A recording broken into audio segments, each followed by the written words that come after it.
Queridos irmãos, o tema que nos foi ofertado para a nossa reflexão é: seja feita a vossa vontade.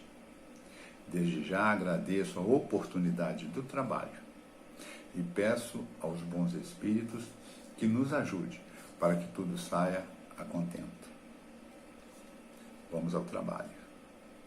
Normalmente nos referimos à vontade de Deus diante de aflições e contrariedades, diante da perda de pessoas amadas, diante de doenças graves, diante de acidentes, diante, de uma forma geral, de todos os obstáculos que enfrentamos pela nossa vida. O que nós dissemos foi a vontade de Deus. Notemos que quando pensamos desta forma, nos colocamos como vítimas e não como algozes de nós mesmos. Como se Deus, de infinito amor, se ocupasse a escolher esta ou aquela criatura e fazer-lhe sofrer reveses de forma indiscriminada, a bel prazer, por simples capricho. Nestas horas, nos esquecemos completamente do Deus todo bondade, justiça, que a doutrina espírita nos apresenta. Nos esquecemos também que a semeadura é facultativa, porém a colheita é obrigatória. Nas palavras de Paulo, em sua carta aos Romanos, no capítulo 2, versículo 6, Deus retribuirá a cada um segundo o seu procedimento. Na realidade, deveríamos, nas ocasiões que geram aflições, nos lembrar da lei de causa e efeito a que todos nós estamos subordinados. Mas nossa fé ainda é muito vacilante. Nos comportamos, em geral, de maneira infantil. Resgatamos, de certa forma, a imagem de Deus à semelhança das criaturas, que ainda povoa, por vezes, os porões de nossa memória. A de um Deus punitivo. Relembremos, então, as lições do Cristo Jesus e de Allan Kardec, que irão nos orientar nesta reflexão. Iniciando pelo Evangelho de Mateus, que nos capítulos de 5 a 7 nos conta a subida de Jesus ao monte, onde ele ensinou a seus discípulos os princípios básicos do cristianismo. Jesus, na ocasião, anunciou a seus discípulos para que estes ensinassem às multidões que o aguardavam ao pé do monte como devemos nortear a nossa vida. Nos ensinou valores básicos de andar com Deus e de como nos relacionamos com uns com os outros. Jesus tratou de temas como as bem-aventuranças, como ser o sal da terra e a luz do mundo. Ensinou que não veio destruir a lei e os profetas, da necessidade de amarmos os inimigos, e falou das nossas relações com o mundo material. Dentre estas e outras coisas, Jesus nos ensinou a prece dominical, o Pai Nosso, conhecido por todos nós. Vamos focar na terceira sentença da prece. Que seja feita a vossa vontade, assim na terra como nos céus. No capítulo 28 do Evangelho segundo o Espiritismo, Kardec nos ensina que, vamos lá, textualmente, se a submissão é um dever do filho para com o pai, do inferior para o superior, qual maior não deve ser a da criatura para com o Criador? Fazer a tua vontade, Senhor, é observar as tuas leis e submeter-se sem queixumes aos seus decretos. O homem a ela se submeterá quando compreender que és fonte de toda a sabedoria e que sem ti ele nada pode. Fará então a tua vontade, como os eleitos a fazem no céu. Todos nós entendemos que no estágio evolutivo em que nos encontramos, ainda nos é muito difícil observar e nos submeter sem queixumes a todas as leis divinas. Leis estas que fatalmente nos levará ao progresso e, portanto, à felicidade eterna, a felicidade dos espíritos puros, que, estes sim, já compreendem a Deus, e cumprir suas divinas ordens é para eles uma ocupação agradabilíssima. Mas, e nós? Como podemos nos aproximar cada dia mais, ainda que com certo esforço, da vontade divina, para que realmente faça sentido a nossa prece? Busquemos então a orientação de Emmanuel no livro Palavras de Vida Eterna, psicografia de Chico Xavier, e tem por título Vontade Divina. Emmanuel inicia sua reflexão através do versículo 2 do capítulo 12 da carta de Paulo aos Romanos, que diz: E não vos conformeis com este mundo, mas transformai-vos pela renovação do vosso entendimento, para que experimenteis qual seja boa, agradável e perfeita a vontade de Deus. E Emmanuel segue. Expressa-se a vontade de Deus pelas circunstâncias da existência. Todavia, devemos apreendê-la na essência e no rumo, o que nos será claramente possível. O que Emmanuel já nos diz aí no primeiro parágrafo? A vontade de Deus se expressa pelas circunstâncias da existência de cada um de nós. As circunstâncias que incluem aí as pessoas. Por aí nós já temos uma perfeita ideia da vontade de Deus. E ele segue. Não só pelos avisos religiosos que nos ajudam a procurá-la. Procurá-la quem? A vontade de Deus. Nem pelos constrangimentos da terra que nos impelem a compromissos determinados. Na terra, todos nós somos constrangidos a algumas coisas.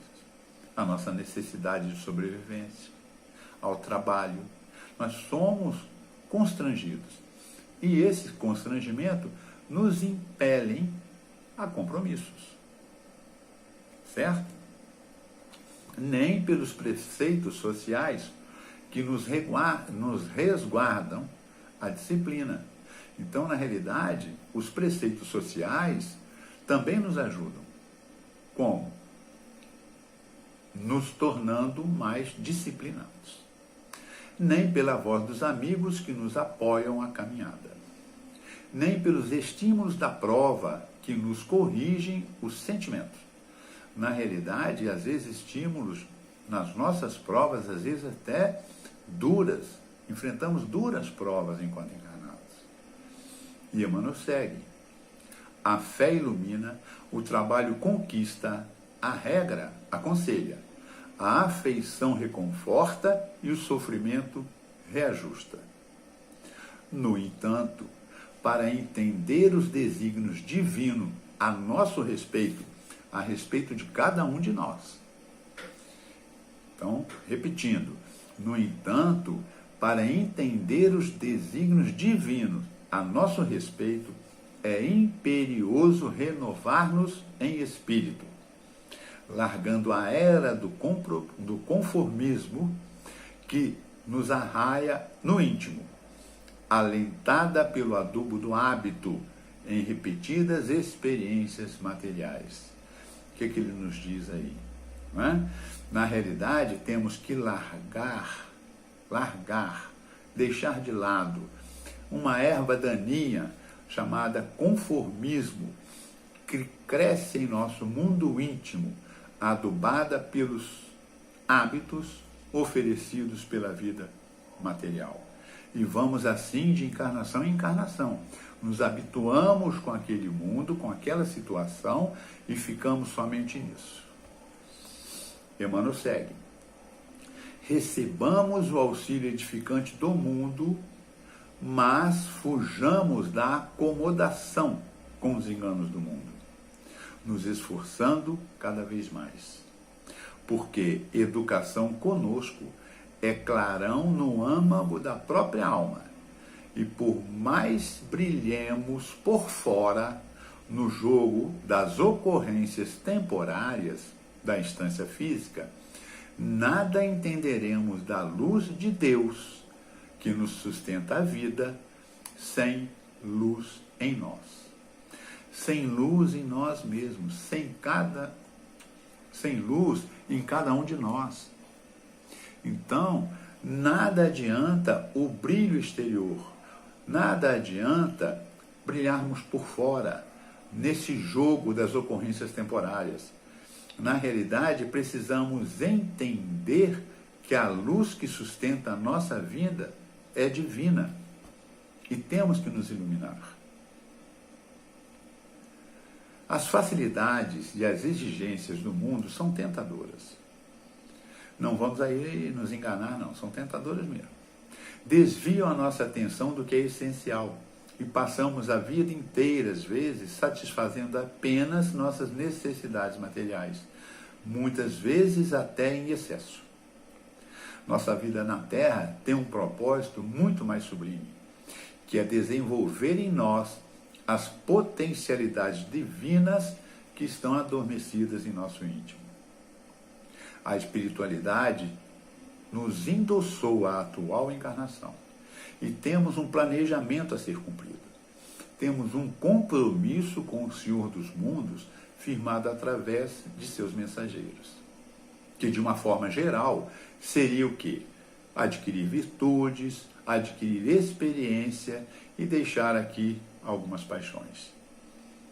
Isso de forma geral, mas e de forma particular? Dentre 8 bilhões de habitantes do planeta Terra, o compromisso de cada um de nós com o Criador é exclusivo, privado, pessoal e intransferível. De sorte que não podemos nos comparar a ninguém. Cada um de nós tem seu contrato com o Criador, cada um de nós tem sua missão particular. Neste sentido que Emmanuel fala, a vontade de Deus se expressa mediante as circunstâncias, incluindo as pessoas que nos cercam. As pessoas e as circunstâncias que aparecem na vida de cada um de nós dão sinal da vontade de Deus. E para refletirmos sobre nossa conduta frente à vontade de Deus expressa nestas circunstâncias e através dessas pessoas, nós vamos buscar no livro Pai Nosso, ditado pelo Espírito Meimei, uma reflexão que é muito interessante. E ela diz assim: podemos discernir a vontade de Deus em todas as situações, em todas. Quando as pessoas e as circunstâncias nos trazem sofrimento, qual é a vontade de Deus? Desenvolver nossa paciência. Quando pessoas e circunstâncias nos trazem perturbação, a vontade de Deus, serenidade. Diante da maldade, qual é a vontade de Deus? É o bem que auxilia sempre. Perante as sombras, a vontade de Deus é a luz. No trabalho, é o devotamento do dever. Na amargura, é a esperança. No erro, é a corrigenda. Na queda, é o reerguimento. Na luta, é o valor moral. Na tentação, é a resistência. Junto à discórdia, é a harmonia. Frente ao ódio, é o amor. No ruído da maledicência, é o silêncio. Na ofensa, é o perdão completo. Na vida comum, é a bondade em favor de todos. Então, meus irmãos, atentos à recomendação de Meimei, iremos nos aproximar do cumprimento da vontade divina a nosso respeito, a respeito de cada um de nós. E assim poderemos dizer, como Paulo, em sua carta aos Tessalonicenses, no capítulo 5, deem graças em todas as circunstâncias, pois esta é a vontade de Deus para com vocês em Jesus Cristo. Pois todas as circunstâncias e pessoas difíceis que aparecem em nossas vidas São oportunidades de exercitarmos o cumprimento da vontade divina e assim nos tornarmos hoje melhores do que fomos ontem. Obrigado, fiquem com Deus.